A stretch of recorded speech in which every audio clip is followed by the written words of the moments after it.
مالدار عورتیں پہلے بچے خود نہیں پالتی تھیں. عرب میں دستور تھا, پیسے دے کے کسی کو کہتے ہیں تو پال لے, جب بڑا ہو جائے ادھر دے دینا. میں اس لیے جو ڈیفینس کلفٹن کی عورتیں ہیں نا, ان سے کہتا ہوں کہ آپ سے اگر بچے نہیں پل رہے ہیں نا تو پیدائش کو روکو مت, پیدا کر کے دائیوں کو پکڑا دیا کرو, یہ پھر بھی بہتر ہے. اور یہ ثابت ہے اسلاف سے.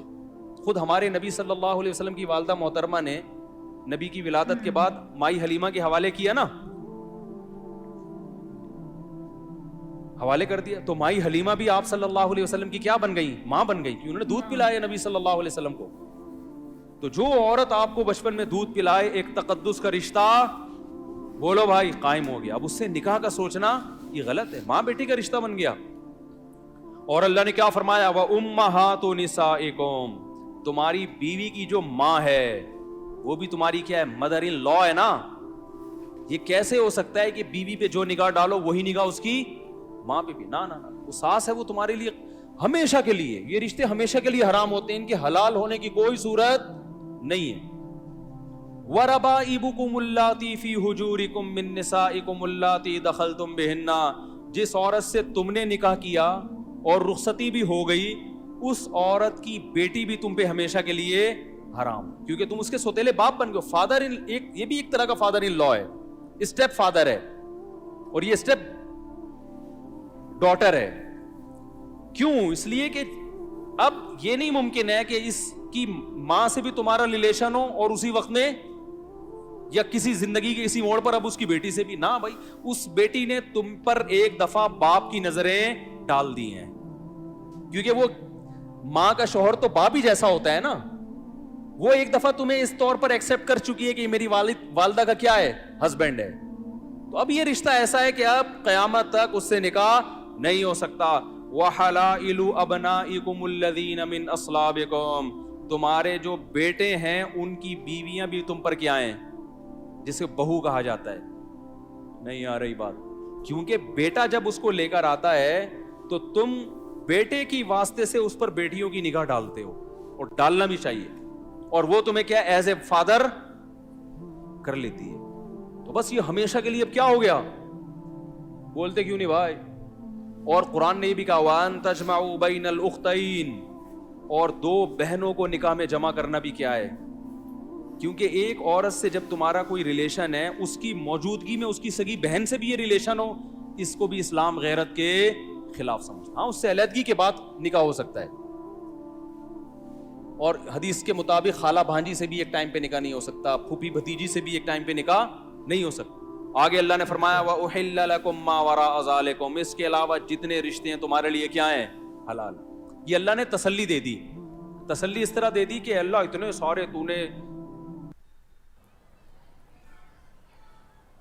کتاب کے آخری پنے میں اور بلیک بورڈ میں خواتین کی لسٹ پیش کر دی جن سے نکاح ناجائز ہے, تو ہم تو ساری زندگی نکاح ہی نہیں کر سکیں گے.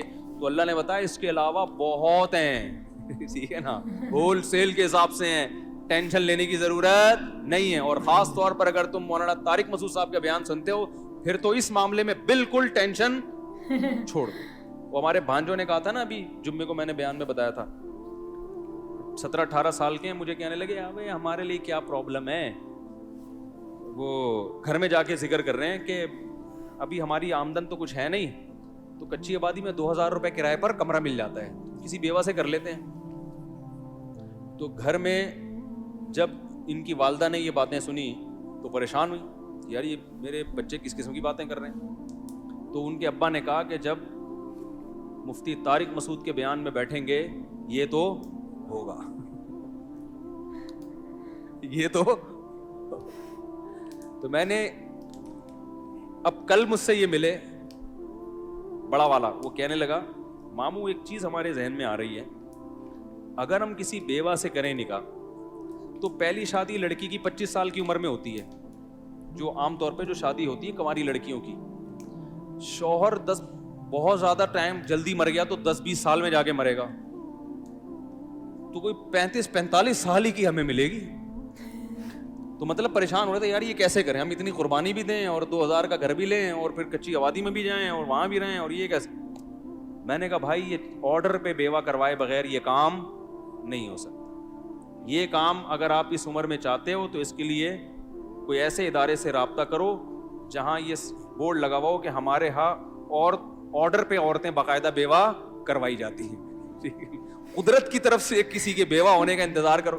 اور میں نے کہا دوسری بات یہ ہے کہ یہ آپ کی سوچ بہت اچھی ہے, نظریہ بہت اچھا ہے, اپریشیٹ کرتا ہوں, لیکن مسئلہ پتہ ہے کیا ہے, کیونکہ ابھی آپ کی جیب میں روکھڑا بالکل بھی نہیں, تو 45 سال کی بھی کوئی بیوہ مل جائے نا تو غنیمت ہے. فرق جو قدرت کی طرف سے بیوہ جلدی ہو گئی ہو, تو عورتیں سب سے پہلے کیا دیکھتی ہیں, روکھڑا دیکھتی ہیں. وہ میرا کلپ بھی بڑا وائرل ہوا ہے اس بارے میں, تو وہ تو دیکھتی ہیں. تو لیکن پھر میں ان کے والدین سے کہتا ہوں اگر کوئی مل جائے ان کو فری میں تو کر لو, کس نے منع کیا ہے, لیکن ہوتا نہیں ہے. اور اگر کوئی ملے گی تو ڈر ہی ہوتا ہے کہ وہ فراڈ ہی نہ ہو. اچھا اس پہ ایک علمی نقطے کی بات بھی ہے, وہ پھر کسی اور, کیونکہ پورا بیان پھر ادھر ہی چلا جائے گا, پھر میں کسی اور وقت اس کو میں بتاؤں گا کہ یہ میں کبھی یہ نہیں کہتا کہ منہ اٹھا کے جہاں چاہے نکاح کر لو. ٹھیک ہے نا, نکاح میں سب سے پہلے یہ دیکھنا پڑتا ہے, غریب لڑکی سے کرو یہ تو فائدے کی چیز ہے, لیکن یہ دیکھنا پڑے گا کہ آپ کی نسل نہ خراب ہو جائے, اور یہ قرآن سے بھی ثابت ہے. میں غریب لڑکیوں سے نکاح کا مشورہ بھی دیتا ہوں, بیواؤں سے بھی دیتا ہوں, طلاق یافتاؤں سے بھی دیتا ہوں, لیکن چند چیزوں پہ کمپرومائز نہیں کرنا. اگر کوئی ایسا خاندان ہے جن میں تمیز ادب ہے ہی نہیں, چور اچکے ہیں وہاں کے لوگ, عورتیں, پھر شادی آپ کو پھر نہیں کریں, کیونکہ بچے ماں کو فالو کرتے ہیں. آج کل باپ کو کوئی نہیں لفٹ کراتا. آپ کے بچے اس ڈیزائن کے پیدا ہوں گے کہ آپ بولو گے یار یہ کیا عذاب میں ڈال دیا ماموں نے. ڈیزائن کے, تو اس پہ کمپرومائز نہیں کرنا ہے. پھر یہ قرآن سے کہاں ثابت ہے یہ میں کسی اور وقت بتاؤں گا. ہاں کسی کو خدا نخواستہ زنا کا خوف ہو, یہ خطرہ ہے کہ اگر نکاح نہیں کیا تو میں زنا میں پڑ جاؤں گا, پھر وہ جیسے تیسے جہاں بھی موقع ملتا ہے نکاح کر لے, کیونکہ زنا سے بچائے اپنے آپ. لیکن نارملی غریب لڑکیوں سے تو کریں, بیوہ سے بھی کریں, اپنی اسی عمر میں زیادہ ہے تو بھی کریں. ہمارے نبی نے پہلا نکاح 25 سال کی عمر میں کیا, 40 سالہ بیوہ سے, لیکن خاندان اچھا تھا. جیسے ہی نبی کو نبوت ملی ہے سب سے پہلے تصدیق حضرت خدیجہ نے کی. ان کے تسلی کے الفاظ جیسے تھے نا, اس سے پتہ چلتا ہے کہ بڑے اچھے خاندان کی تھیں. کیا ارشاد فرمایا رسول اللہ صلی اللہ علیہ وسلم سے, آپ نے فرمایا ایسے فرشتہ آیا یوں کیا تو آپ پریشان تھے. انہوں نے فرمایا کہ اللہ آپ کو رسوا ہونے نہیں دے گا, اس لیے کہ آپ ہمیشہ بیوہ عورتوں کو سہارا دیتے ہیں, مسکینوں کا, یتیموں کا خیال کرتے ہیں. آپ کی زندگی اتنی اچھی گزری ہے. جن کے اعمال ایسے خاندانی ہوتے ہیں ان کے ساتھ اللہ کی مدد ہوتی ہے.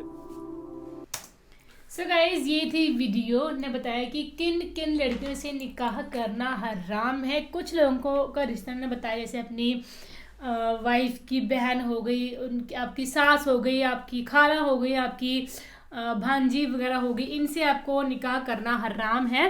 اور باقی ان کی بہت ساری لڑکیاں پڑی ہوئی ہیں, پڑی نہیں لڑکیاں ہیں جن سے آپ نکاح کر سکتے ہو. لیکن مین بات وہی ہے کہ اگر جیب میں پیسہ ہوگا تبھی کوئی آپ سے شادی کرے گی, ورنہ کیوں کرے گی, ہے نا. سن کا بولنے کا مطلب یہی تھا. اینڈ سیکنڈ ٹاپک کیا تھا, یہی بتا رہے تھے کہ کیسی لڑکیاں ہونی چاہیے, غریب کے حساب سے شادی کر لو کسی لڑکی کے ساتھ, اور آپ سے عمر میں بڑی ہو تب بھی کر لو, اور کوئی طلاق ہوا ہو جس کا اس کے ساتھ بھی کر لو, لیکن ایسی لڑکی عزت والی ہو اس کے ساتھ کرو. جو مطلب کہ جس کے خاندان میں عزت نہیں ہو, بدتمیزی کرتے ہو, بات کرنے کا پتہ نہیں ہو, ان کے ساتھ شادی مت کرو, کیونکہ یہ آنے والا آپ کی نسلوں پہ امپیکٹ پڑے گا. آج کل بچے اسی حساب سے ڈیزائن ہو رہے ہیں, ایسے کیا مین بات نا لڑکے کی کرے گی, لڑکی پہ جائے گا جو بھی ڈیزائن کا اس طرح کا. سو یہ تھا واقعہ, اور اس میں یہی چیزیں بتائی تھی. کیا آپ ایگری کرتے ہو ان کی باتوں سے؟ صحیح بات ہے, یہ بتانا کمنٹس میں, اور ان کا کوئی بیان سجیسٹ کرنا جو آپ چاہتے ہو دیکھنا, ہم بھی وہ دیکھتے رہیں گے. تو باقی تو فی الحال guys, thank you so much for watching the video. ملتے ہیں نیکسٹ ویڈیو. بائے.